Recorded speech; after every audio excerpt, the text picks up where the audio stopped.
What's going on, people? We are Tottenham TV, back here for an international roundup where we're going to go ahead and have a look at how the Spurs players have got on their international duties. The first round of fixtures have been done before the Euros. Another round of fixtures to come, I think, during the midweek, just before the Euros start. But let's get into it. We've got about 7 or 8 games to go through, starting off with England against Bosnia. Finished 3-0 to England. Maddison came on for the last half an hour, and then obviously, I think 24 hours later, it was announced, or 48 hours later, it was announced he didn't make the squad. He left the camp, and he was due to start the next game, wasn't he? And that won't be happening now because he did get the hump a little bit. But anyway, what did you think about his performance in the last half an hour? Did you see it? I did see it. I thought he was bright. I thought he was decent, but obviously didn't do enough to change Southgate's mind. I'm surprised that they made a decision early and not waited until after the second friendly to make all decisions. But alas, that's what Southgate's decided to do. Maybe he saw Eze's perform. Maybe it was a case between the Maddison and Eze, and Eze played so well. He got man of the match, didn't he? He was brilliant, and he thought, okay, that makes my decision. And also Eze's in great form as well, so you can't really ignore him right now. I'm gutted for Maddison because I do think, in terms of how good he is and the quality of player he is, he should be going to the Euros, but unfortunately, and as he admits, his form hasn't been good enough, and that is a reality of the situation. So I'm gutted for him. But hopefully he'll be in future tournaments. Yeah, it is a bit of a weird one. I mentioned it on the Tottenham update, but I can't remember the last time that Spurs haven't had a player going into an international tournament. You mentioned 2002. I just checked; it was only just Teddy Sheringham, and he wasn't a Spurs player at that time. I mean, I just can't remember another time. And when you're looking at the England squad now, I think the club that have the most entries is Crystal Palace, which is madness. For Crystal Palace. That's mad, isn't it? Man, it's crazy. It's a bit like maybe this one's even bigger than that, but Spurs back in 2018, I think in Russia had 5, didn't we? And we were the most then, and obviously, we were a good team. But Crystal Palace, when's the last time England have had such a heavy kind of input from a team that have just been mid-table? Good question. It's mad. Can't remember. But they're all great players. Let's go on to Tuesday's games. Romania 0, Bulgaria 0. Radu Dragusin helping his team get a clean sheet on the day. Apparently, I'm not sure who got man of the match, but apparently he was one of the standout players on the day. I'm not sure if you have any input on this one. I didn't watch the Romania-Bulgaria game. I'm glad Dragusin's getting the game time, and obviously clean sheet is good. Obviously, he's getting ready for the Euros. Hopefully he'll have a big part to play.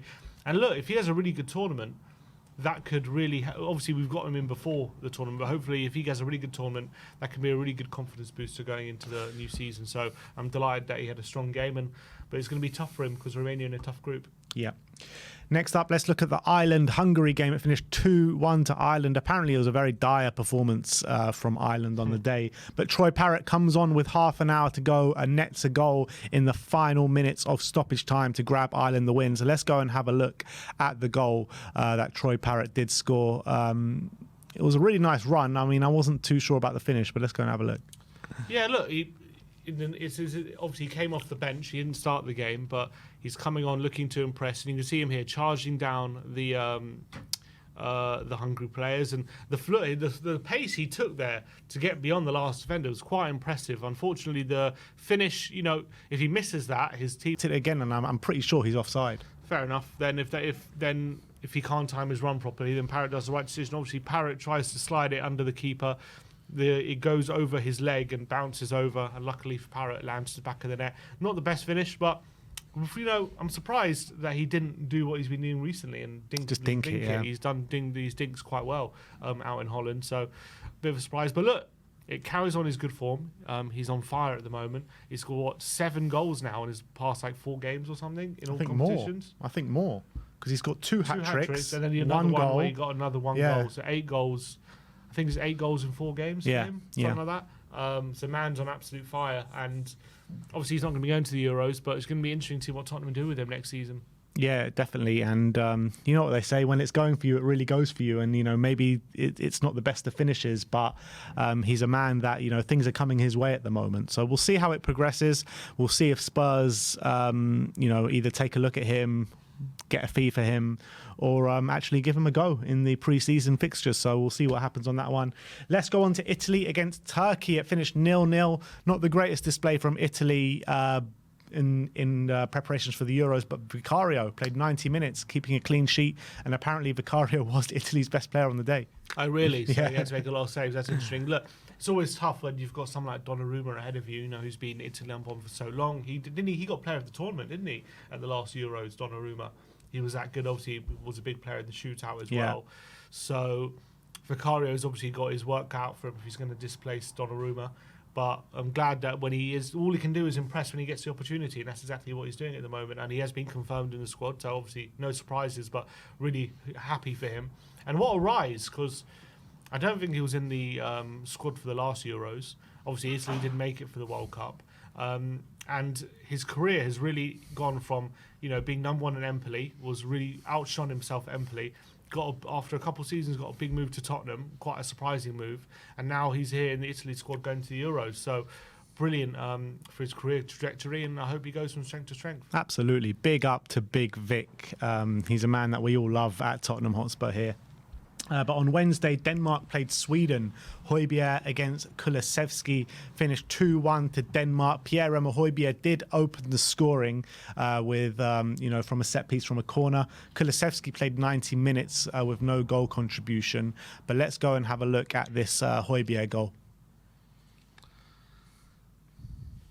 Yeah, probably not the best goal. Just a flick at the near post, got his toe to it, and bam, into the roof of the net. So nice finish from Højbjerg. He actually does score quite often for Denmark, doesn't he? Yeah. Does get on the score sheet. So no surprises there. But look, whether he'll be a Tottenham player next season, definitely up in the air at the moment. But I'm glad he's still doing well for Denmark. Yeah, absolutely. And I only wish him the best. He always gives 100% whenever he enters the field of play for Tottenham Hotspur, or for any team that he plays for that matter. But I don't know if you saw, for the second goal, Christian Eriksen scored an absolute worldie, rolling back the years, wasn't he? And it's on the pitch that he collapsed on as well. Oh, was that the same pitch, was it? Yeah, so brilliant moment for him. You saw the passion he had when he scored that goal. Brilliant goal. And I feel like those moments from Eriksen are too few and far between nowadays. He used to do them quite regularly for Tottenham. Yeah, he did. Let's move on to Thursday morning. Uruguay beat Mexico by 4-0. Bentancur playing 89 minutes and apparently putting in a really majestic display from the middle of the park as well. I don't know if you saw any of the highlights or the clips from him, but Darwin Núñez scoring a hat-trick. Apparently Rodrigo Bentancur was heavily involved in the first goal with a really nice pass. And I was reading a report of the game, and they said that everything that Bentancur did was a touch of class. So it's great to see and great to hear that Bentancur is coming back to his best, because we saw signs of it, didn't we, in the last couple of games? And I think this game really compounded it. And I think Marcelo Bielsa, the way he likes to play the game, maybe resonates a bit with the way Ange Postecoglou likes to play.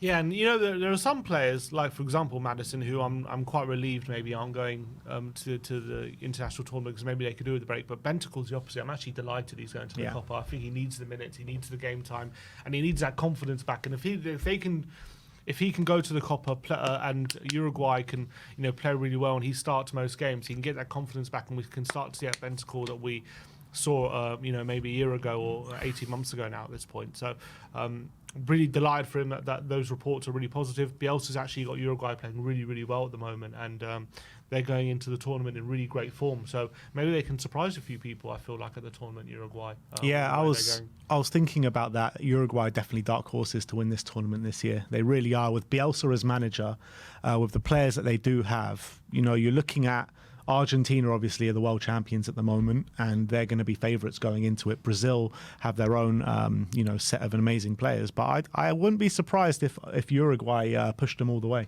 Well, recently, I think in the last few months, they've beaten Argentina and Brazil in international games, so they'll be going into it full of confidence. And this will win as well. Mexico not a bad side, smashing them 4-0.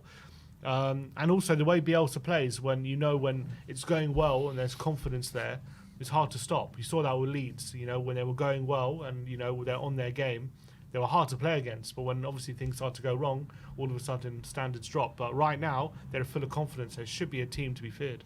Yeah, I don't know if you saw what actually happened in this game with the crowd trouble. Did you see it? I did not. So apparently a couple of moments in the game, the ref had to halt play because Mexican fans were just distraught about the way their team were playing, and they kept running onto the pitch and stuff. And there was like really bad scenes of like homophobic chanting and stuff where the ref stopped the game again. And then towards the end of the game, 89th minute, the Mexican fans stormed the pitch again. And the ref just said, you know what, it's a friendly, 89th minute, this is it, I'm ending the game so now. Technically this is abandoned, this game. 89th minute, yeah. Technically it wasn't 4-0, it was abandoned. Well, the ref just blew full time on the 89th so minute. he blew the full time whistle. Yeah. Okay, so it wasn't abandoned. Fair enough. Yeah. Interesting. Wow, no, I didn't. That's crazy. That's crazy. Next up, we're going to talk about Korea 7, Singapore 0, and a stunning display from our captain Heung-min Son, grabbing 2 goals on the day.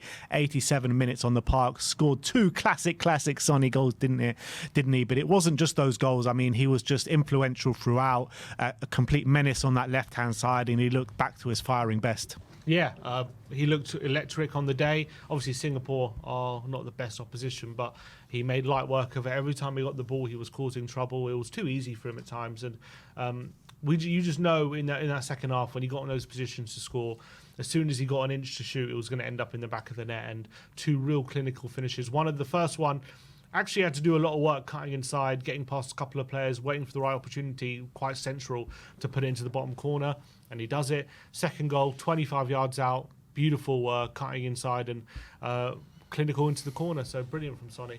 Yeah, let's go have a look at the goals that were tweeted out from Tottenham Hotspur. This was the first one.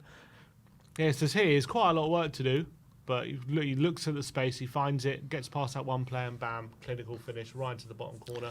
And the second one, no doubt about it, was another really good goal as well. Just 1 yard and bam. Bam. He's the most clinical player in the world football from that position. You can't shoot. And he just doesn't get in those positions enough for Tottenham this season. I don't think he scored 1 goal outside the box, did he, this season? Yeah, not this season, which is unlike him. He's always due a few Sonny bangers per season, but it didn't really happen last season. Yeah. Next up, we'll talk about Wales against Gibraltar. Finished 0-0 in a friendly.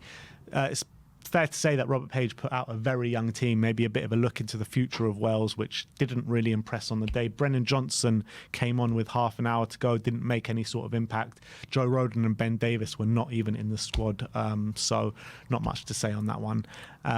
Next up, we'll talk. Embarrassing though, 0-0 to Gibraltar. Yeah, it is. Second straight. Yeah, they played I hardly heard of any of the players that started. To be Gibraltar fair. though, I know they should be getting something. Yeah. Even with Brennan Johnson for half an hour, it's a bit embarrassing on his part that he couldn't do anything. Done something. That's embarrassing. Netherlands 4, Canada 0 in a great performance. Mickey van der Ven's first start for the Netherlands at left back. Left back. He started at left back, and I thought he played back 3. Yeah, well, this game I don't know. They didn't. So wing back or? I think he was at fullback. Fullback. Okay. I think I might be wrong on that one. Maybe you can double check that, but. A comment from Ronald Koeman, the manager, says that I'm more than satisfied about the performance of Mickey van der Ven. And Van der Ven says, left back tonight, it went well. I played the last games with Spurs at left back too. The manager wanted me high on the pitch, and I did that. I also didn't give away any chances. So there's a lot of praise coming from Mickey van der Ven for his performance. And just look at this near assist that he got on the day. Look at this pace that he showed. Let's see here. Oh, wow. You know what I like about that clip especially is he doesn't just have the pace to get in the position, but when he gets there, he actually has the quality on his left foot to actually make something of it. You've seen so many players in that position where they look impressive because they get in a position, but once they get there, they don't do anything. And we saw it for Tottenham, as Mickey said. In the latter stages, there was that goal against Burnley. Didn't just have the pace to get in that position, but actually had the quality of the finish. Yeah, absolutely. And he's shown a few occasions now. He actually has a lot of quality in that left boot. But yeah, he did play left back. He played a back 4 in this. Who was the centre backs? Daley Blind and Matthias de Ligt, and Gertruda played at right back here. Frimpong actually played the right of the front 3. Jeremy Frimpong. So it looks like they changed up. It looks like here this was probably a experimental team ahead of the Euros. When you look at the Netherlands going into this tournament, right, I think we both put them as dark horses, didn't we, in our predictions. Matthias de Ligt, Virgil van Dijk, Nathan Ake, and Mickey van der Ven. Brilliant If you're going to options. play a back two, who are you picking from those four? I mean, Van Dijk's, I'm guessing, the captain, so he has to be there. Apparently, he's Yeah. their penalty taker going into And this. then, oh really? Yeah. And then probably Ake, I would say. You reckon Ake? Because he plays for City, and he knows what it's like to be in a winning team. Left-footed as well, so he can go on the left side. He's quick, he's strong. I'm not saying he's necessarily definitely better than De Ligt, but I think maybe Ake and Van Dijk probably gives the best balance out there. Or I mean, obviously as a Tottenham fan, I would say Van der Ven, but Van der Ven's a bit less experienced. So when it comes to a big international tournament, when you get to latter stages, do you need the experience of Ake, who's been there, done that in these situations, rather than a Van der Ven? I'm just looking at it through Koeman's eyes. I was thinking Matthias de Ligt. I mean, De Ligt as well, but obviously he's a good passer. I do think there are a bit of worries about his pace, but obviously he's done really great last season for Bayern in the latter stages. I like him, but I actually think I would be more comfortable with Van der Ven or Ake than De Ligt. I think out of those four, Nathan Ake is probably the worst defender out of the four. I don't know. Worst defender? I mean, I'm not saying he's bad. I just feel like from a complete package of a player that you get, I feel like the other three are more complete than Nathan Ake. I think Ake is a better defender than De Ligt. You I think De reckon? Ligt's maybe a bit better on the ball, but I think Ake as an all-round package is better. Wow, that's interesting. But let us know in the comment section below. But we finish off talking about Senegal 1, Congo 1. Pape Matar Sarr playing 90 minutes on the day. There was no reports of how he played or anything like that, but it's good to see him get 90 minutes in his belt. Yep. Couldn't agree more. Or under his belt, should I say. But that is your international roundup. We'll be back again for another one next week where we see the same players go through the motions once again. But let us know your thoughts of the international games that the Spurs players have taken part in. Like, subscribe and comment. And as always, come on you Spurs.